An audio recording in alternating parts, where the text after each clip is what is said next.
আওয়ামী লীগ নিষিদ্ধ করার বিষয়ে অন্তর্বর্তী সরকার ও দেশের জনগণ সিদ্ধান্ত নেবে বলে মন্তব্য করেছেন বিএনপির স্থায়ী কমিটির সদস্য ডক্টর আব্দুল মঈন খান।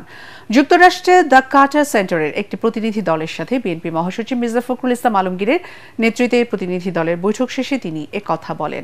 চেয়ারপারসনের গুলশান কার্যালয়ে বৈঠকে কার্টার সেন্টারের 6 সদস্যের প্রতিনিধি দলের নেতৃত্ব দেন জোনাথন স্টোন স্ট্রিট।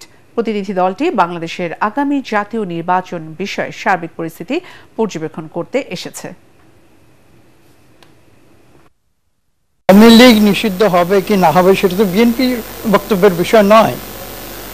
একটা নির্বাচন কমিশন সিদ্ধান্ত নিতে পারে, সরকার সিদ্ধান্ত নিতে পারে। আমরা বিএনপি হিসাবে তো আমরা এই সিদ্ধান্ত নেওয়ার মালিক নয়। আমাদের মহাসচিব তো ইতিমধ্যে বলেছেন যে জনগণের সিদ্ধান্তর বিষয় এটি। তো 9 মাস চলে গেছে, একজন আওয়ামী লীগারকে আজকে পর্যন্ত দেখাতে পারবেন যে যারা বলেছে যে তারা দীর্ঘ 15 বছর ধরে এই মানুষের উপরে জুলুম করেছে, ফ্যাসিস্ট কায়দায় এদেশকে তছনছ করে দিয়েছে, লুটপাট করে নিয়েছে, তারা ভুল করেছে, তারা ক্ষমা স্বীকার করছে বাংলাদেশের মানুষের কাছে, তারা আজকে জনগণের মতামত নিয়ে নির্বাচন করছে। আওয়ামী লীগের একটি লোকও কি তা বলেছে? বলেননি।